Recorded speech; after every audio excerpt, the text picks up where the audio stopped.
Olá a todos, boa tarde. Estamos gravando a apresentação à tarde. Os alunos do curso de zootecnia e na disciplina de zoologia, mais propriamente, desenvolvemos o trabalho dos anfíbios. O professor responsável, o professor Jailton Marques da Silva. Alunos que comporam esse trabalho, que cooperaram, que Emanuele Cristina da Silva Grance, Maria Clara Costa da Silva, Micael Vinícius Dantas da Silva, Ney Azevedo Gonçalves Júnior e Rodrigo Oliveira da Silva. Passa um slide, por gentileza. Bom, temos aqui o nosso sumário, onde vai ter os conteúdos abordados, conforme formos passando e explicando. Vocês vão observando, vão ser todos esses tópicos aí. Falar um pouco da origem dos anfíbios. Os anfíbios do grego amphi, traduzido ambos dual, dupla, e bio, que é vida. Juntando esses dois termos, a gente tem ambas vidas ou dupla vida. E realmente vai ser o que a gente vai observar aqui. A gente vai ter anfíbios, eles vão ser originários de peixes que deixaram o ambiente aquático, porém eles vão continuar, eles vão preservar essa característica de uma vida dupla. Surgimento no período devoniano. À direita a gente tem uma tabela que exemplifica bem os períodos. Esse período devoniano, o surgimento dos anfíbios se deu há 400 a 390 milhões de anos atrás. É um tempo relativamente grande, se a gente for considerar o período do surgimento dos primeiros hominídeos, que datam 7 milhões de anos atrás, tão somente. O período devoniano, ele se caracterizou, é também chamado, no caso na época, e a gente pode ver, domínio dos peixes, e isso é uma característica foi bastante nesse sentido que o ambiente influenciou para que essas criaturas, os peixes do gênero Sarcopterygius, o meio influenciou sobre ele de maneira o qual algumas características propícias ao ambiente terrestre fossem mais desenvolvidas para que eles conseguissem habitar o ambiente terrestre. Haja vista que a gente vai ter como característica domínio dos peixes, então o ambiente aquático vai estar bastante disputado. Principais predadores terrestres dos períodos Carbonífero e Permiano. Então a gente já nota que houve um sucesso à medida que os anfíbios eles dominaram o ambiente terrestre. Nos períodos posteriores, a gente vai ter esses animais como os principais predadores, tendo muitas espécies extintas durante o Permiano-Triássico e nos eventos biológicos aqui, né, nessa cor mais em claro na tabela, a gente vê aqui extinção em massa, incluindo os trióbitas. E realmente houve essa extinção durante esse período. Um grupo Metoposauridae continuou um importante predador durante o Triássico, mas devido provavelmente ao fato de o mundo ter se tornado mais seco durante o Jurássico inferior, estes foram extintos, assim como a maioria dos Temnospondyli, como os Colassuchus e ordens modernas de lissanfíbios. Devido à extinção, o meio vai mudar as características, aquelas espécies que vão se adaptar, elas vão se reproduzir, dando origem à perpetuação daquela espécie. As que não se adaptarem, todavia, vão sumir. Os anfíbios atuais, apesar de a gente ter uma origem dos primeiros anfíbios há 390, 400 milhões de anos atrás, os anfíbios atuais que a gente observa, os sapos, as cobras cegas, as rãs. Os mais parecidos com os atuais que a gente tem hoje vão surgir há 250 milhões de anos. Próximo slide.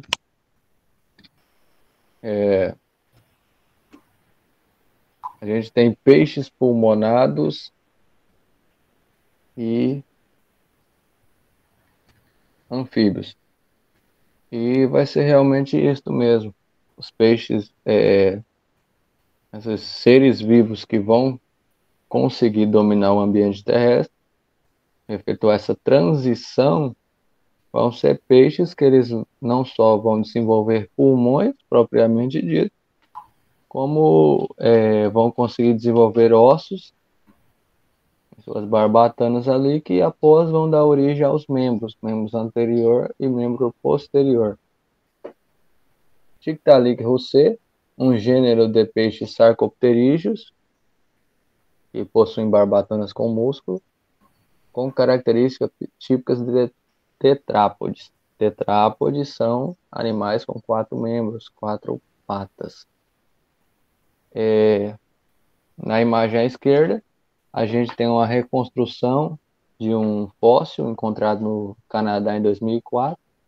Esse aí é um Tiktaalik russê. O fóssil encontrado possui a característica comum de peixes, como escamas e barbatanas, e de criaturas terrestres, como cabeça achatada, indício de pescoço, ombros, cotovelos e pulso. Então, isso aí fez com que os pesquisadores já entendessem que isso aí foi uma espécie que possivelmente deu origem aos anfíbios primitivos. Nessa imagem à direita, a gente tem um sarcopterígeo, aqui está crossopterígeo, que a gente realmente vai ter uma divergência em algumas matérias colocam como crossopterígeo, e outras como sarcopterígeos, mas são diferentes, mas enfim. Alguns cogitam ser os crossopterígeos e outros sarcopterígeos. Nós vamos trabalhar aqui com sarcopterígeo. A gente tem um sarcopterígeo aqui semelhante a um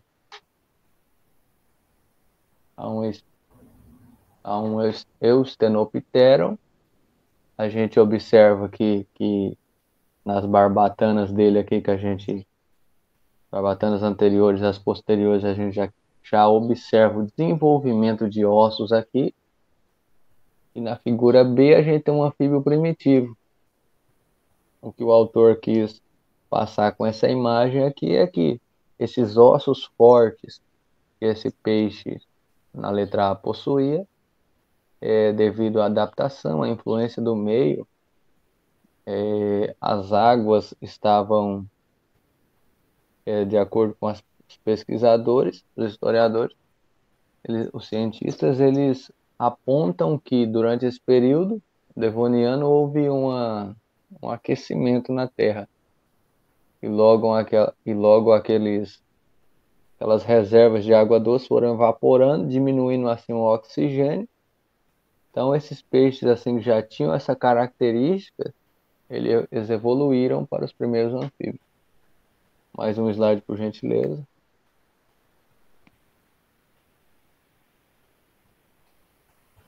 Bom, a gente tem classe ânfia, ou anfíbios, uma etimologia aqui que eu já tratei, e um quadro aqui exemplificando características dos peixes que dominavam o ambiente aquático e dos anfíbios terrestres, que vão ser basicamente isso, vai ser essa evolução. A gente tem nos peixes a respiração por brânquias, nos anfíbios a gente tem um pulmão.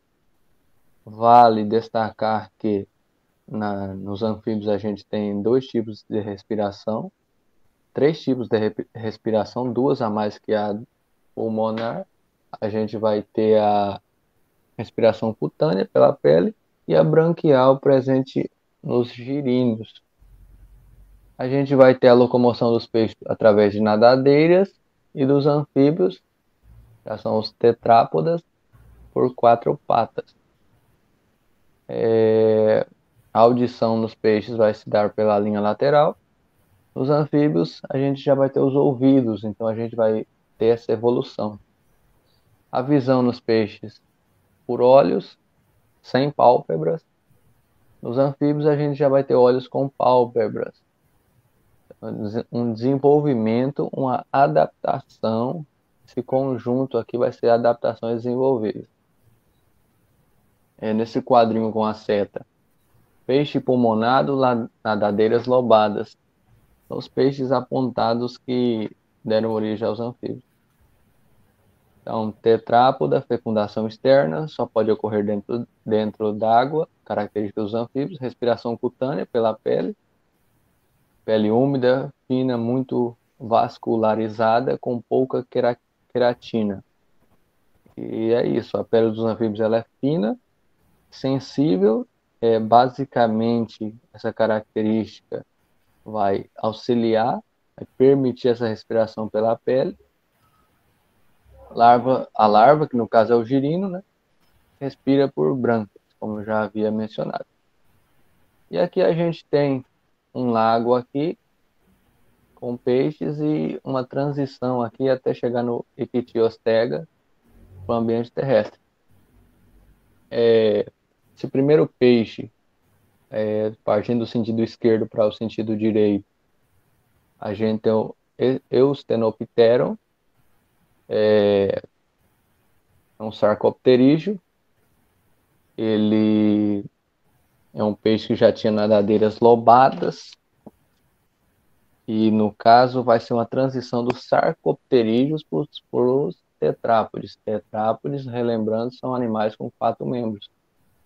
Então, o Eusthenopteron, ele já tinha nadadeiras lobadas, e essa característica já permitia, essas nadadeiras fortes dele, musculosas, já permitia que em alguns charcos lodosos ele conseguisse deslizar. Já e, consequentemente, a partir do momento que um ambiente se secava, ficava apenas lodo, ele conseguia se locomover para outro ambiente que lhe garantia viver, permitir mais uma reprodução e assim continuar a perpetuação da sua espécie. Após, a gente tem o Tiktaalik rousset, que já foi uma imagem, já representou ele, mas aqui a gente tem ele novamente, uma forma intermediária entre os sarcopterídeos e os tetrápodes. E a gente aqui, após, tem o Acanthostega. O Acanthostega, ele já é um tetrápode. Ele já tem 4 patas, os membros locomotores. Os membros locomotores já possuem dígitos, diferente do Tiktaalik rousset. Porém, não são totalmente fortes, desenvolvidos para permitir a locomoção no ambiente terrestre. E após, a gente tem o Ichthyostega, com evolução. O Ichthyostega é um tetrápode também. Ele já não é mais um sarcopterídeo. E ele já tem membros fortes, ele já tem um esqueleto desenvolvido e características que vão o permitir se locomover no ambiente terrestre com facilidade, com desenvoltura. Os ossos vão ajudar ele a se sustentar naquele ambiente. E ele ainda, assim como os anfíbios que a gente estuda hoje, observa hoje, ele vai ter uma dependência do ambiente aquático. Mas sim, ele já consegue sobreviver no ambiente terrestre, que os outros antes dele não conseguiam. Mais um slide, por gentileza.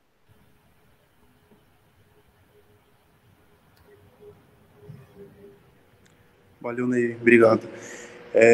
Eu sou o Rodrigo e vou falar sobre características gerais dos anfíbios. Os anfíbios, eles são os primeiros animais que vão pisar na terra mesmo. São os primeiros animais tetrapódes, né? E eles foram os primeiros a desenvolver, que nem o Ney tinha comentado anteriormente, e se adaptado para ele começar a história dos animais assim no ambiente terrestre. São animais ectodérmicos, ou seja, são animais que dependem do meio externo para regular a sua temperatura corporal, seja ela por luz do sol ou rochas, né? Rochas que estão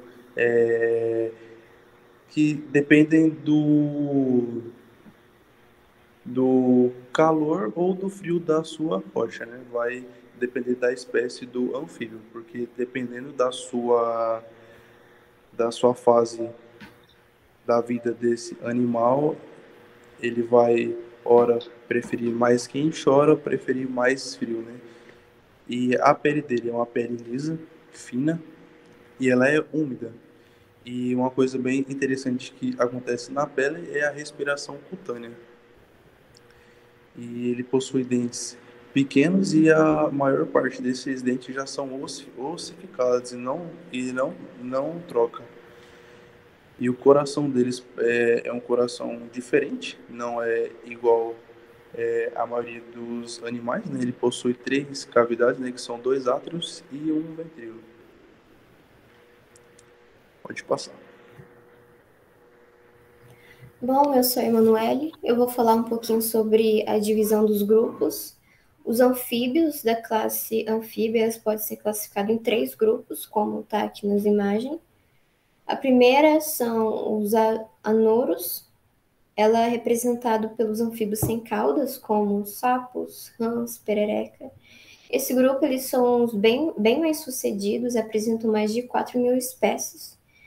Acreditam que essa adaptação, esse sucesso veio por conta que esse grupo eles apresentam vários modos de locomoção, entre eles saltos, natação, escala. Eles acabam podendo ser encontrados em todos os continentes, com exceção da Antártida.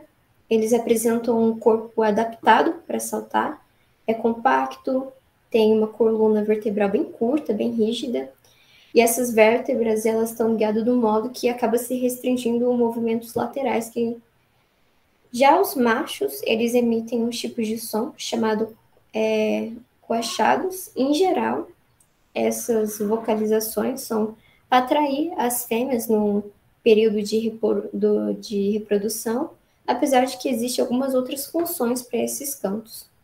Além do mais, também temos as salamandras, os trintões dos caudata. Ela é representada pelos anfíbios que possuem corpo alongado, usam os 4 membros para se locomover, como na imagem, e representam cauda, e aqui na imagem, entretanto, tem a salamandra. Os movimentos dessas patas, junto com as ondulações, eles garantem bastante a movimentação do animal. Aqui no Brasil, são conhecidas apenas 5 espécies do único gênero de salamandras. Além do mais, a gente também tem as cobras cegas, ou cecílias, que também pode ser chamado de ginopionas ou ápodes. Esse grupo, eles possuem um corpo alongado, vermiforme, são ápodes, ou seja, eles não possuem patas, então eles vivem enterrado, principalmente em ambiente aquático, nas regiões tropicais. Elas são chamadas de boiácicas cecílias ou cobras cegas, principalmente por ter olhos vertigados, ou seja, eles são recobertos por uma membrana ou até mesmo pode ser por ossos, além de que também podem existir outras espécies que possuem uma retina que são capazes de captar algum espectro de luz. Estima-se que atualmente existe cerca de 180 espécies diferentes de cecília, o que é uma margem muito menor do que as aruras se comparadas a elas, que possuem mais de 4.000 espécies. Bom, eu sou a Maria Clara e vou falar um pouco sobre a nutrição desses anfíbios, em que, no geral, eles são predadores de invertebrados, como podemos observar na imagem, nas 3 primeiras imagens, minhoca, barata e mosca. E também existem algumas espécies que se alimentam de pequenos roedores e até mesmo de outros anfíbios, que é nessa quarta imagem que podemos observar uma rã-touro se alimentando de um pequeno roedor, ou seja, um vertebrado, e ela também se alimenta de pequenos pássaros ou de outros anfíbios pequenos, menores que ela, ou que estão debilitados, Mas, no geral, os anfíbios, eles se alimentam de invertebrados.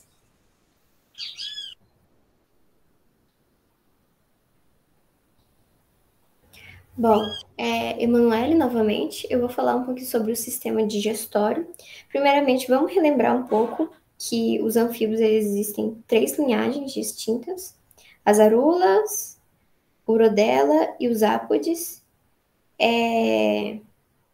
Nos girinos, primeiramente, na primeira fase inicial da vida, eles são animais totalmente diferentes dos adultos, tanto morfologicamente quanto ecologicamente. As estruturas dos hábitos alimentares deles são bem diferentes, se alimentam de algas, restos de organismo morto, o que de certo modo é bom, uma vez que essa divisão de hábitos alimentares diminui bastante a competição entre eles e aumenta bastante a sobrevivência, as chances de sobrevivência dos mais novos. Já na fase adulta, atualmente os anfíbios são carnívoros, e dentro de cada grupo são poucas as especializações morfológicas que estão associadas aos hábitos alimentares. Aqui no slide, na parte esquerda, podemos observar mais diretamente todo o caminho alimentar dos anfíbios, começando pela cavidade bucal, esôfago, estômago, intestino e terminando na cloaca. Aqui na parte direita a gente pode ter uma visão um pouco mais científica, apesar de que as cores são meramente ilustrativas, porém para a gente ter uma visão melhor sobre qual é o caminho que se deve ter. Sobre a cavidade bucal, elas possuem uma fenda no sentido lateral, a boca ela é bem larga. Além disso, elas possuem dentes pedicelados e bicúspides, ou seja, são constituídos por esmalte. Nas formas aquáticas, a língua deles é bem larga, bem achatada, imóveis também um pouco.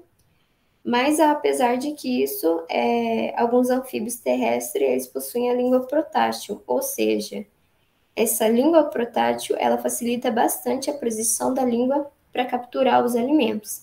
Aqui na parte direita a gente pode ver os dentes das ginopionas, e aqui nas salamandras tem uma família que acabou ocorrendo a perda evolutiva do pulmão. E com isso ele acabou desenvolvendo adaptações no sistema branquial. Então, faz essa proteção da língua. Então, eles contraem esse músculo retrator da língua junto com o músculo extensor de língua. E eles acabam lançando ela numa distância bem considerável. Algumas espécies conseguem superar até o comprimento da cabeça e do tronco juntos. Nos aruros existem diferentes hábitos alimentares que podem ser associados aos hábitos locomotores. Os aquáticos, eles utilizam a sucção para pegar na água, e na maioria das espécies semiaquáticas e terrestres, ela acaba possuindo uma língua bem pegajosa, protrátil, ou seja, pega o alimento, leva até a boca abre, contrai o músculo, e aí, como uma catapulta, ela acaba lançando a língua até o alimento. No caso aqui na imagem, ela está lançando até aqui. A maioria dos arudos, elas possuem dentes somente na mandíbula, ou dente de Vomer. Esse dente de Vomer, eles são bem fracos. Na maioria das vezes, acabam sendo utilizados só para não evitar que a presa saia da boca dele. Além disso, também temos a outra passagem, o esôfago e o estômago. O esôfago, ele é um canal muito importante para a passagem dos alimentos. E o estômago, que ele é muito importante, principalmente porque lá existem várias glândulas que vão produzir enzimas digestórios, ou seja, ocorre a digestão dos alimentos, esses alimentos ocorrem dentro de uma cavidade e acaba falamos que ela é extracelular. E, inclusive, dá para distinguir essas duas regiões aqui na imagem da esquerda. Aqui temos o esôfago, um pouquinho mais curto e pequeno, e o estômago bem aqui. O esôfago ele é bem curto, a transição que ele tem para o estômago também é bem gradual. Os anfíbios, eles possuem o pâncreas, o fígado como vesícula biliar, porque eles possuem a epiderme bem frágil, que acaba absorvendo muitas toxinas. O fígado, além de realizar, então, assim, além dele realizar suas funções normais, ele acaba sendo responsável por filtrar não só o que é absorvido pela boca do animal, como também o que é absorvido pela pele. No intestino, ele tem um intestino bem desenvolvido. Ele possui o fígado responsável por produzir a bile. A bile é o líquido que faz a emulsificação das gorduras, facilita a digestão. E também o pâncreas, que é um órgão que produz várias secreções ricas em energia, em enzima, importante também para a digestão. Em geral, eles acabam se diferenciando em intestino delgado e intestino grosso.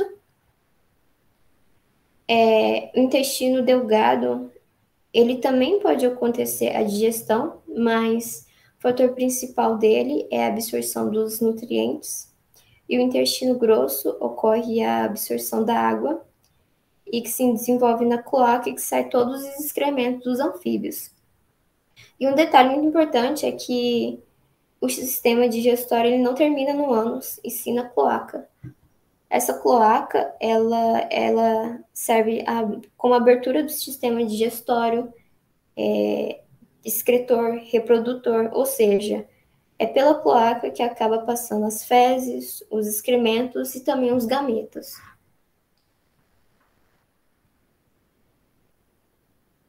Bom, agora eu vou falar sobre o sistema nervoso. Como podemos observar nessa segunda imagem, onde o sistema desse anfíbio é bem desenvolvido e centralizado. Como podemos observar também, possui cérebro, lobo óptico, cerebelo e medula espinhal. E a parte mais principal da caixa craniana desse anfíbio é o encéfalo, que vai ser dividido em 3 partes. O telencéfalo, que vai ser responsável pelo olfato. E também o sistema nervoso ele vai estar um pouco ligado ao sistema sensorial desse anfíbio. O mesencéfalo, que vai estar responsável pela visão. O robencéfalo, auditivo e equilíbrio desse anfíbio. E a questão da visão, com exceção da cobra cega, né, como o próprio nome já diz, não possui uma visão. E possui também espinha dorsal, ou podemos chamar de medula espinhal, onde vai possuir os nervos espinhais que vão ser responsáveis também pela movimentação desses anfíbios, que vão inervar na parte da medula ao restante do corpo desses anfíbios. E juntando a medula espinhal juntamente com o encéfalo, vai se formar o sistema nervoso central desses anfíbios. Pode passar, por favor.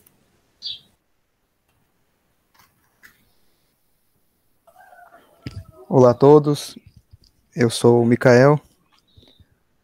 Vou dar início aqui no sistema circulatório desses anfíbios. Um breve comentário sobre. Bom, o sistema circulatório desses animais é composto por um coração com 3 cavidades.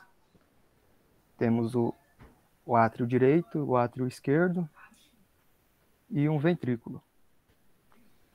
Além dessas 3 cavidades, temos outros elementos que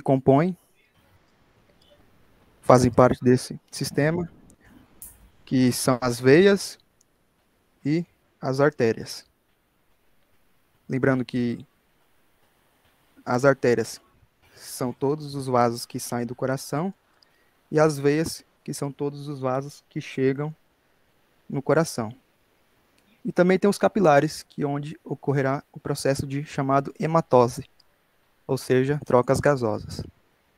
Então, ao lado direito, temos 3 tópicos. O primeiro, sistema circulatório fechado. Mikael, por que sistema circulatório fechado? Bom, é porque esses animais, o sangue, a circulação é fechada desses animais. Então, o sangue não cai em nenhuma outra cavidade que não seja os vasos sanguíneos. Vai percorrer todo esse percurso e não vai ser distribuída em nenhuma outra cavidade. Temos também uma circulação dupla, ou seja, esse sangue vai passar 2 vezes no coração antes de ser distribuído para a artéria. Então, temos aqui um ciclo. Esse sangue arterial, que é um sangue rico em gás oxigênio, ele vai ser distribuído para as células do corpo, distribuído para o corpo. Então, a partir do momento vai acontecer uma hematose, trocas gasosas, como já havia mencionado. Esse sangue vai deixar de ser rico em gás oxigênio e vai passar agora a ser rico em gás carbônico. A partir do momento, esse sangue deixa de ser um sangue arterial, passa a ser um sangue venoso, que é um sangue rico em gás carbônico, e esse sangue vai ser levado até a veia cava para passar pelo processo de oxigenação do sangue. Então, da veia cava vai pelo átrio direito, que vai ser bombeado até o ventrículo. Do ventrículo vai ser bombeado até a artéria pulmonar, onde vai passar pelos capilares do pulmões, onde vai acontecer o processo chamado de hematose, trocas gasosas.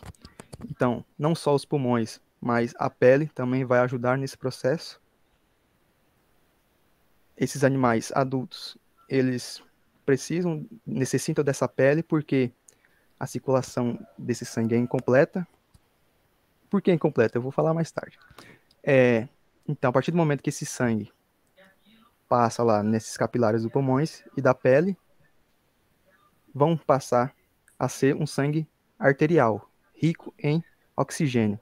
Depois vai passar até a veia pulmonar, onde esse sangue vai passar outra vez no coração. Então vai ser uma segunda vez.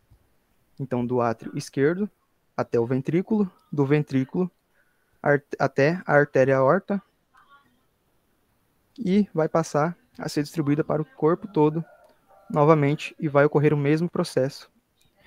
Então é por isso que é chamado de circulação dupla. Micael, mas e a circulação incompleta?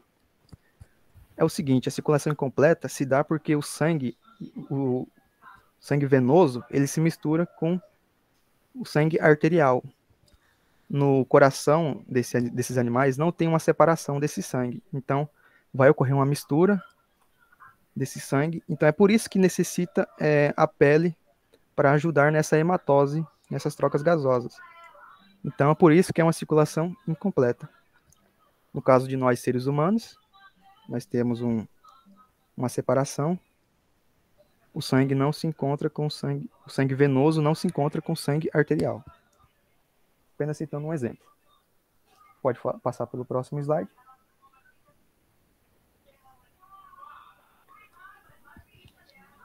Vamos falar um pouco também do sistema reprodutor. Começando com os urodelos. Alguns conhecem como salamandras, né? Bom, os machos, na época das suas reproduções, esses machos eles vão produzir os espermatozoides, as fêmeas vão produzir seus óvulos. Então, esse macho ele vai produzir espermatóforos, são como uma bolsa cheia de espermas. Do lado externo, ele vai colocar esses espermatóforos do meio externo, onde ele vai fazer uma dança nupcial, onde essa fêmea, ela atraída, ela vai até esse macho, né? Vai encostar na sua cloaca, nesses espermatóforos, onde essa cloaca vai sugar esses espermatóforos para ocorrer a fertilização, para garantir, né, a sobrevivência da espécie. A partir do momento que essa fertilização ocorre, vão produzir os ovos, né, onde essa fêmea, a partir do momento que esses ovos forem fecundados, essa fêmea vai depositar esses ovos em algumas algas, em algumas pedras, para esses ovos ficarem bem seguros. Depois disso, eles eclodirem, né, vão virar as larvas, onde essas larvas vão ter suas brancas, vão respirar por meio de brancas, até passar pelo processo da metamorfose, até ficarem adultas, né, onde vão perder essas brancas e vão ter sua respiração pelos pulmões. Temos aqui também, ao lado esquerdo, reprodução dos anuros, famosos sapos, vulgo sapos. Os machos fazem o canto também, cheio de cantorice esses bichos. Fazem o canto, né, para atrair a fêmea para a reprodução. A partir do momento que esses machos conseguem conquistar a sua fêmea, eles agarram ela por trás, onde a fêmea vão liberar seus óvulos na água. Logamente em seguida, os machos vão liberar seus espermatozoides e vai ocorrer a fecundação desses óvulos. E vai ocorrer a formação do embrião. Lembrando que no processo das salamandras e dos anuros vai ser tudo no meio aquático, essa reprodução. Logo depois da formação do embrião desses anuros, vai ocorrer a formação do girino, né? Onde vai ocorrer a metamorfose, vai crescer suas membros anteriores e membros posteriores. E lembrando que a respiração desses animais é por meio de brânquias. Depois da metamorfose completa, vira um sapo adulto e vai ocorrer a respiração por meio de pulmões e pele. E temos também as cecílias, né? Cecília, a famosa cobra cega. Bom, a cloaca dos machos é modificada em um órgão copulador e a fecundação é interna. Os ovos são colocados em lugares úmidos. Em algumas espécies são vivíparas, né?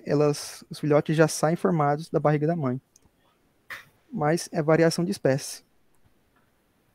No caso, temos aqui a imagem da cobra cega dando à luz aos seus filhotinhos. Lembrando que ou a reprodução desses animais ocorre na água ou, em alguns, em locais bem úmidos. São os lugares essenciais para eles se reproduzirem. Próximo slide. Bom, falando um pouco de importância ecológica, a gente tem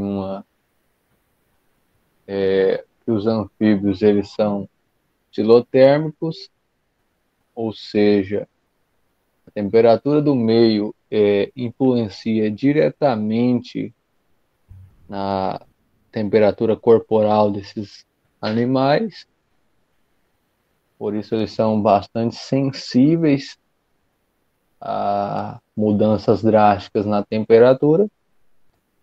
Nesse sentido, eles são bioindicadores da qualidade ambiental, ou seja, se você encontrar um anfíbio em determinado meio, aquela ali é uma possível característica daquele meio estar em equilíbrio.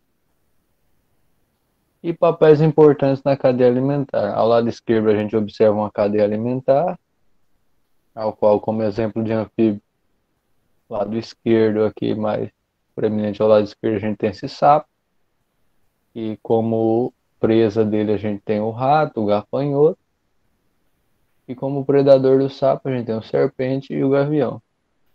Mas ressaltando, eu coloquei papéis importantes porque não se restringe a isso. Se fosse para desenhar essa teia alimentar, aliás, ficaria muito grande o papel de um anfíbio. Porque, por exemplo, os anfíbios que realizam a desova na água, a reprodução se dá na água, a partir dos girinos, que é a primeira fase, a partir dos ovos, propriamente dito, esses ovos já servem de alimento para algumas espécies, inclusive aves como saracura. A gente tem camarões de água doce que se alimentam desses ovos, besouros, formigas, uma infinidade de insetos que vão se alimentar. Então, nos ovos já entram na cadeia alimentar. Quando os girinos já vão servir de alimento para aves, vão servir de alimento para alguns peixes, especialmente peixes que não são da nossa flora, porque a evolução adaptativa fez com que os girinos, nesse processo aí, se eles não tivessem desenvolvido características que permitissem se afugentar de alguns predadores, a gente, consequentemente, não teria essa variedade de anfíbios que a gente tem, que depende desse ciclo para sobreviver. Então, quando a gente coloca algumas espécies, como exemplo a tilápia, que não é daqui, a gente pode ter um desequilíbrio ecológico. Mas só reafirmando que a tilápia é um predador de girino.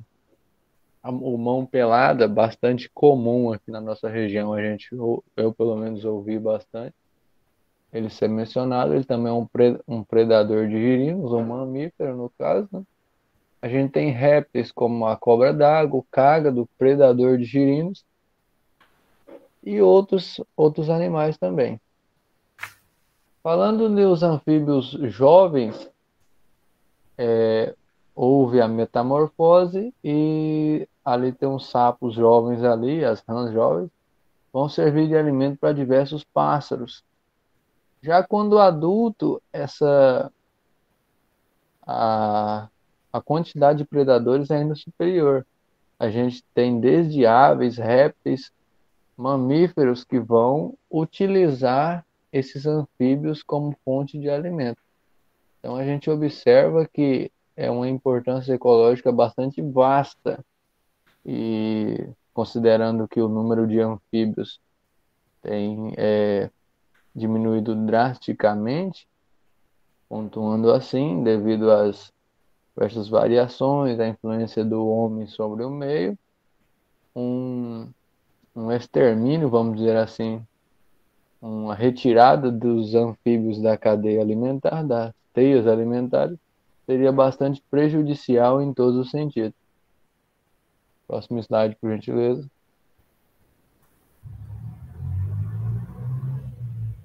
Bom, agora falando um pouco de importância econômica e zootécnica. A gente tem, falando de anfíbios ainda, a gente tem um ramo da aquicultura. E a aquicultura se refere basicamente ao manejo, né? Você vai criar organismo, vai reproduzir organismo com fins de lucratividade, e esses organismos ser aquáticos. A aquicultura é isso. E dentro da aquicultura a gente tem a ranicultura. Ao lado direito a gente tem um fluxograma do projeto de extensão da Uniswan, universidade de referência lá do Rio de Janeiro, para a ranicultura. Basicamente aqui, seguindo aqui as setas aqui, a gente tem um setor de reprodução, onde machos e fêmeas são criados isoladamente.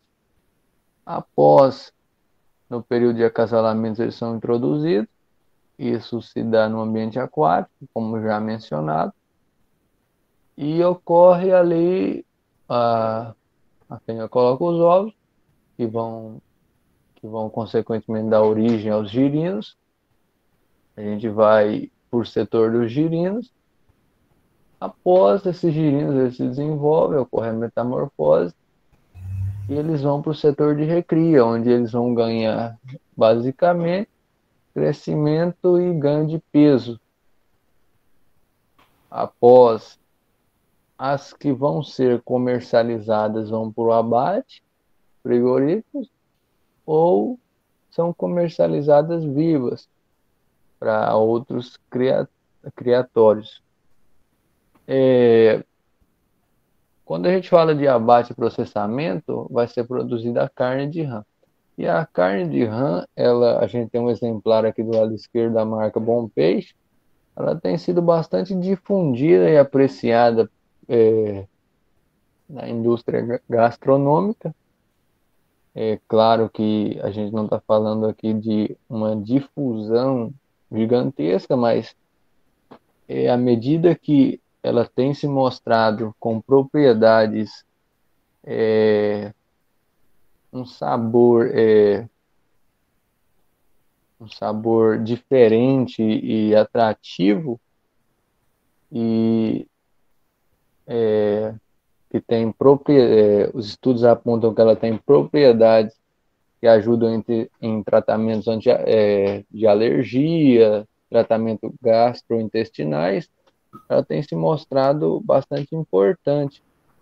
Aliás, quando a gente fala em importância zootécnica, é um ramo altamente lucrativo, porque, segundo uma reportagem de 2 anos atrás, a carne de rã era comercializada em média a 50, 55, R$ 60 o quilo. Isso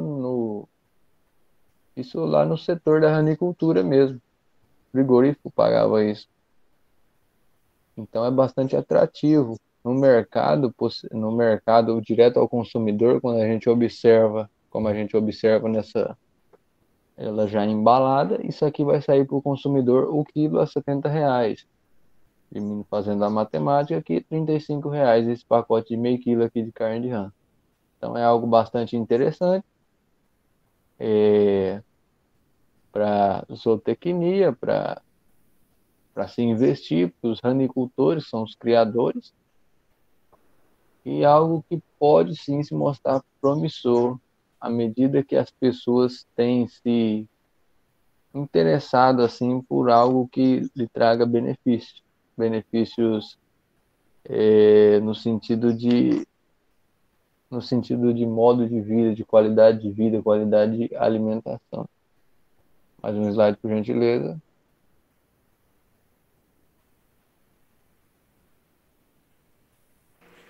Curiosidades. Rodrigo, fala. Os anfíbios, eles são usados como eles são usados para medir se o ambiente ele está preservado ou não. Então, assim, a importância da sensibilidade dos anfíbios à conservação ambiental. Então, quando o ambiente está equilibrado e conservado, bastante animais, anfíbios, vão estar naquele ambiente, basicamente. E as suas espécies tem no total de 6.400, 14% delas está no Brasil, e a região amazônica, por ser uma região mais úmida, com mais rios, mais lagoas, possui bastante, tem uma diversidade bem grande dos anfíbios. Pode passar, fazendo favor. E devido à intensificação das ações humanas no mundo,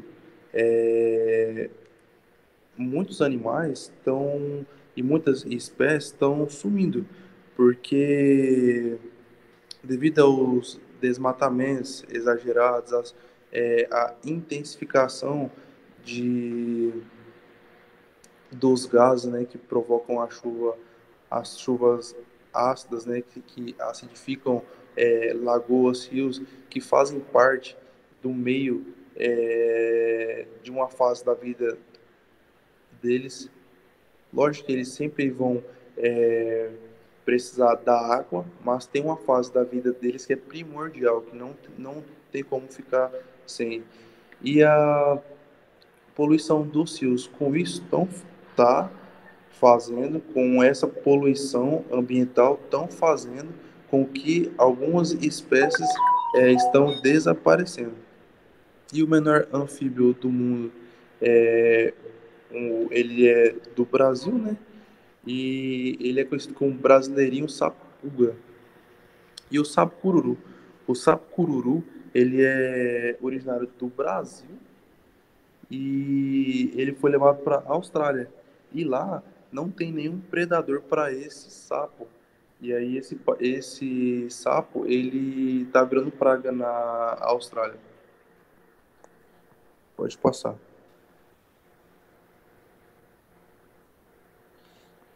E em relação aos habitats, basicamente eles vivem em ambientes onde está equilibrado. Então, tipo assim, todo ambiente que tiver equilibrado pode ter anfíbio lá. Mas os mais recorrentes e mais fáceis de encontrar são os Pampas, Pantanal, Amazônia, Cerrado e Caatinga, principalmente no Pantanal e na Amazônia. Pode passar. Essas são as nossas referências de onde nós tiramos o nosso conteúdo, imagens e tudo que colocamos no nosso trabalho.